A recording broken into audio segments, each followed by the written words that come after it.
Hello everyone, welcome back to the channel. అందరూ ఎలా ఉన్నారు, ఏం చేస్తున్నారు? నాతో కమెంట్స్ లో షేర్ చేసుకోవడం మర్చిపోవద్దు. మేమైతే బాగున్నాం. అందరూ సంక్రాంతి ఎలా సెలబ్రేట్ చేసుకున్నారు, ఫ్యామిలీతో మంచి టైం స్పెండ్ చేశారని అనుకుంటున్నాను. అండ్ మా సంక్రాంతి ఎలా జరిగింది అన్నది మీరు ఆబ్వియస్ గా నెక్స్ట్ వీడియోస్ లో చూస్తారు.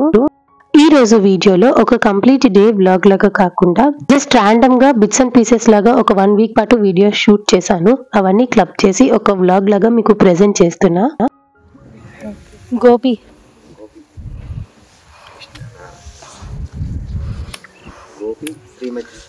లావణ్య మంచి పేరు.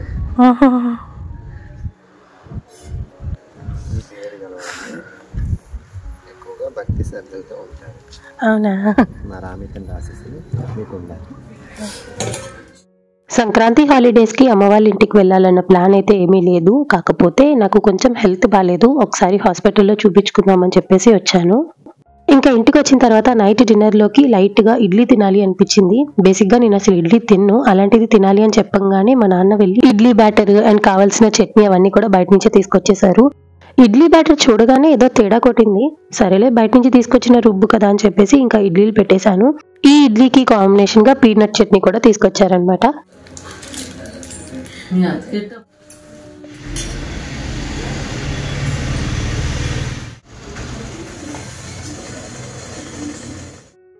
ఒక 10-15 మినిట్స్ తర్వాత ఓపెన్ చేసి చూస్తే ఇడ్లీలు పెట్టినట్టే ఉన్నాయి.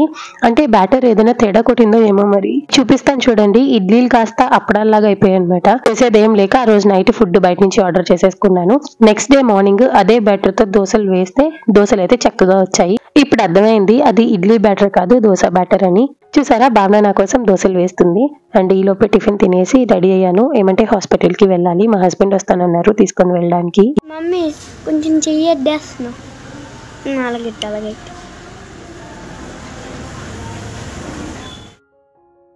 ఇంకా బాల్కనీలోకి వచ్చి చూస్తే ఈ రెడ్ కలర్ ఫ్లవర్స్ అయితే భలే అట్రాక్ట్ చేస్తూ ఉన్నాయి. లాస్ట్ వీడియోస్ లో కూడా ఈ మందారం చెట్టు గురించి చెప్పాను. మీరు నిత్యం ఇంట్లో దీపారాధన చేస్తున్నట్టయితే ఈ ఒక్క మందారం చెట్టు కొనుక్కొని పెట్టుకోండి. ఇవి మంచిగా రోజు పువ్వులు పూస్తుంది కాబట్టి నిత్య దీపారాధనకి ఈ పువ్వులు సరిపోతాయి. ఇంకా ఈ లోపే మా హస్బెండ్ వచ్చారు. నేను ఆయన కలిసి హాస్పిటల్ కి బయలుదేరాం.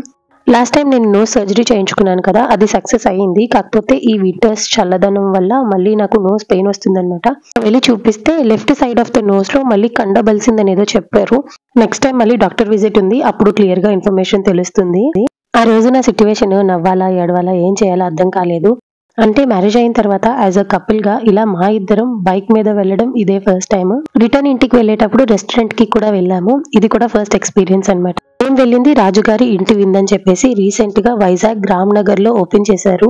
వీళ్ళ స్టోరీ నాకు చాలా ఇంట్రెస్టింగ్ గా అనిపించింది. ఈ కపుల్ ఇద్దరు యుఎస్ రిటర్న్, వాళ్ళు ఓన్ గా ఈ రెస్టారెంట్ స్టార్ట్ చేశారు. స్టార్ట్ చేయడమే కాదు, వాళ్ళే ఓన్ గా ఫుడ్ ప్రిపేర్ చేస్తారు. ఐ థింక్ నాన్ వెజ్ అంతా వీళ్ళే హ్యాండిల్ చేస్తారు, బట్ వెజ్ కోసం మాత్రం బయట నుంచి చెఫ్ ని హైర్ చేసుకున్నట్టున్నారు. మోస్ట్ ఇంపార్టెంట్లీ ఇందులో ఎటువంటి ప్రిజర్వేటివ్స్ కానీ ఆర్టిఫిషియల్ ఫుడ్ కలర్స్ కానీ యాడ్ చేయకుండా నాచురల్ గా ఇంట్లో మనం ఎలా కుక్ చేసుకుంటామో అలానే ఉంటుంది ఫుడ్. ఇఫ్ ఇన్ కేస్ మీరు గనుక ఇన్ అండ్ అరౌండ్ వైజాగ్ లో ఉంటే ఒకసారి వీళ్ళ దగ్గర ట్రై చేయండి. ఫుడ్ అయితే చాలా బాగుంది. ఇలా మా ఇద్దరం యాజ్ అ కపుల్ గా బయటకు వెళ్ళడం బాగా అనిపించింది. నెక్స్ట్ ఇంకా ఇంటికి వచ్చేసరికి భుజ బంగారానికి హెల్త్ బాగాలేదు. ఎందుకనో ఆల్ ఆఫ్ అ సడన్ వాడికి ఫీవర్, చిల్స్ తో పాటు వామిటింగ్స్ కూడా అయిపోతున్నాయి. మెడిసిన్ వేసి చూశాను కానీ రిజల్ట్ లేదు. అందుకనే ఇంకా హాస్పిటల్ కి తీసుకొని వెళ్తే వెంటనే అడ్మిట్ అయిపోమని చెప్పారు.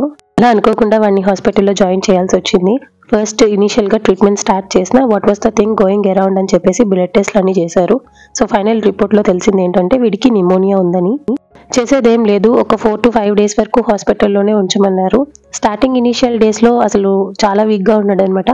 ట్రీట్మెంట్ స్టార్ట్ అయిన 3rd డేకి నార్మల్ అయ్యాడు. అప్పుడు ఇంకా ఫుడ్ పెట్టమని చెప్పారనమాట. సో ఇంకా ఫుడ్ ప్రిపేర్ చేద్దాం కదా అని చెప్పేసి ఇంటికి వెళ్తున్నాను.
ఏం చెయ్యలేదు.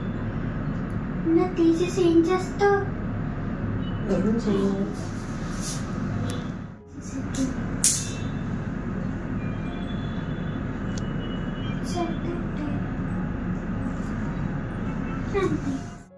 ఈ సిచ్యువేషన్ నేను ఒక్కదాన్నే హ్యాండిల్ చేయాలంటే చాలా కష్టమయ్యేది. బికాస్ ఆ టైంలో నాకు అస్సలు హెల్త్ బాగాలేదు.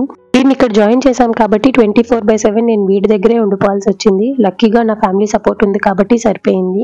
అండ్ మా హస్బెండ్ ఆఫీస్ వర్క్ లో చాలా బిజీగా ఉన్నారు. అప్పటికి ఆన్ అండ్ ఆఫ్ వైజాగ్ వెళ్తూ వస్తూ ఉన్నారు. ఈ ప్రాసెస్ లో ఆయనకి కూడా హెల్త్ బాగాలేదు. ఏం చేస్తాం చెప్పండి, ఏది జరిగినా మన మంచికి అనుకొని ముందుకు వెళ్ళిపోవడమే. అన్ని కలిసి కట్టుకొని ఒకేసారి వచ్చిన ఆ సిచ్యువేషన్ నుంచి చాలా తొందరగానే బయటకు వచ్చేసాము. ఆల్మోస్ట్ ఒక 4 to 5 days తర్వాత బుజ్జి బంగారాన్ని డిశ్చార్జ్ చేసేశారు. నెక్స్ట్ ఇంకా అమ్మ వాళ్ళ ఇంటికే వచ్చాను. ఒక 2 days ఇక్కడ ఉండి ఆ తర్వాత అత్తయ్య వాళ్ళ ఇంటికి వెళ్దామని చెప్పేసి. ఇంకా పండక్కి కొంచెం సిల్వర్ షాపింగ్ ఉంటేను జోసాలి క్రాస్ కి వచ్చాము. కావలసిన సిల్వర్ తీసుకొని వెళ్ళిపోతామా చెప్పండి, కాదు కదా. గోల్డ్ డైమండ్స్ పక్క కూడా ఒక లుక్ వేసి వెళ్ళాను. ఈ డైమండ్ సెట్ నాకు బాగా నచ్చింది. కాస్ట్ అరౌండ్ 7 lakhs అలా చెప్పారు.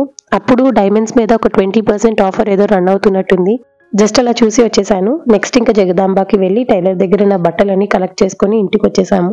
అండ్ ఇది ఆ నెక్స్ట్ డే. ఈ రోజు మేము అత్తయ్య వాళ్ళ ఇంటికి బయలుదేరిపోతున్నాం. సో మార్నింగ్ నుంచి ఈవినింగ్ వరకు ఏం చేశాను అనేది షేర్ చేస్తా. ఇంకోండి, ఈ మందారం పువ్వుల గురించి చెప్పాను కదా, ఈ రోజు కూడా మంచిగా పువ్వులు పూసాయి. అమ్మ వాళ్ళు పూజలో ఈ పువ్వులే యూజ్ చేస్తారు. కాకపోతే రీసెంట్ గా వాళ్ళ రిలేటివ్స్ ఎవరో చనిపోయారు, అందుకనే వాళ్ళకి పండగ లేదనమాట. సో చెట్టుకే పూలని అలా ఉంచేస్తున్నారు.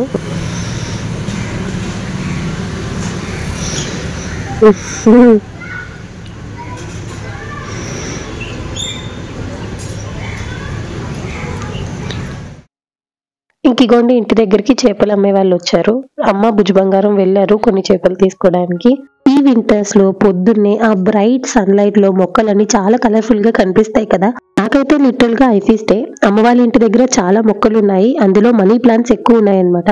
ఇంటికి వెళ్ళేటప్పుడు కొన్ని మొక్కలు స్కామ్ చేసేద్దాం అనుకుంటున్నా. సో ఏ మొక్కలు తీసుకెళ్ళాలి అనేది నెక్స్ట్ వీడియోస్ లో చూపిస్తాను.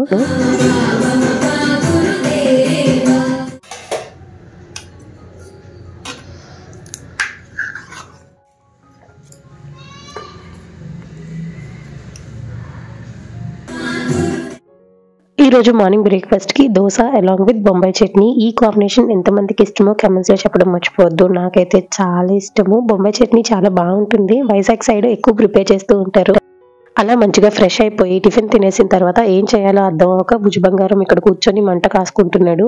మాకు అక్కడ అత్తయ్య వాళ్ళ ఇంటి దగ్గర చుట్టూ ఓపెన్ స్పేస్ ఉంటుంది అండ్ ఎక్కువ మొక్కలు ఉంటాయి కాబట్టి ఏవో ఒక ఎండిపోయిన కొమ్మలన్నీ దగ్గరికి తీసుకొచ్చి వాళ్ళ డాడీ మంట వేస్తారు. అది అలవాటు అయిపోయి వీడి ఇక్కడ ఏదో పేపర్లు తీసుకొచ్చి మంట వేసుకుంటున్నాడు. అండ్ నెక్స్ట్ ఇంకా నేను డాడీ కలిసి లాస్ట్ మినిట్ షాపింగ్ కోసం అని సౌత్ ఇండియాకి వచ్చాము. ఈసారి ఫెస్టివల్స్ కి మాకు డబల్ ధమాకా. బికాస్ ఒక సైడ్ మా డాడీ వాళ్ళు షాపింగ్ చేస్తున్నారు, ఇంకొక సైడ్ మా హస్బెండ్. డాడీ వాళ్ళు షాపింగ్ యాక్చువల్ గా కంప్లీట్ అయిపోయింది, ఇంకా మా హస్బెండ్ షాపింగ్ కి తీసుకొని వెళ్ళలేదు, మరి ఎప్పుడు తీసుకెళ్తారో. ఇంకా నా షాపింగ్ అంతా కంప్లీట్ అయిన తర్వాత డాడీకి కొన్ని షర్ట్స్ తీసుకుందామని చెప్పేసి వచ్చాము. కాకపోతే ఇక్కడ అంతగా ఏం సెట్ అవ్వలేదు. నాకు ఇక్కడ సౌత్ ఇండియాలో మెన్స్ వేర్ అంతగా ఏం నచ్చలేదు.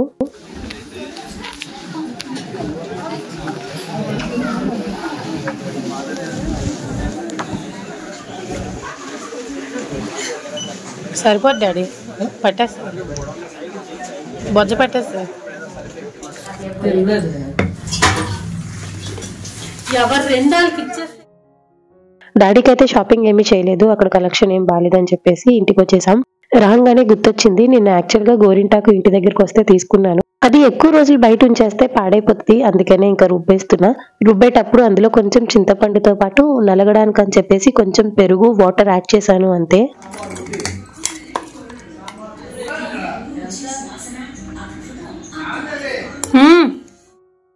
ఇంకా ఇగోండి చేతికి గోరింటాకు పెట్టేసుకున్నాను. నాకు చిన్నప్పటి నుంచి గోరింటాకు అంటే చాలా ఇష్టము. నా పెళ్లి టైంలో అనుకుంటాను దాని యొక్క సైంటిఫిక్ రీజన్ కూడా తెలుసుకున్నాను. మెయిన్ గా గోరింటాకు ఫంక్షన్స్ పెళ్లి టైంలో ఎందుకు పెట్టుకుంటారు అంటే ఆ టైంలో ఉన్న యాంగ్జైటీ ఇష్యూస్ అన్నిటిని తగ్గిస్తుంది. ఎస్, మీరు విన్నది కరెక్టే, నేను కూడా ఒక ఆర్టికల్ లో చదివాను. ఇంకా ఆ టైంలో చాలా హడావిడిగా ఉంటాము, సరిగ్గా ఫుడ్ మీద కూడా కాన్సన్ట్రేట్ చేయము. అందువల్ల వేడి చేసేస్తుంది కదా, ఆ వేడిని కంట్రోల్ చేసి బాడీని కూల్ చేయడానికి కూడా ఈ గోరింటాకు హెల్ప్ అవుతుంది.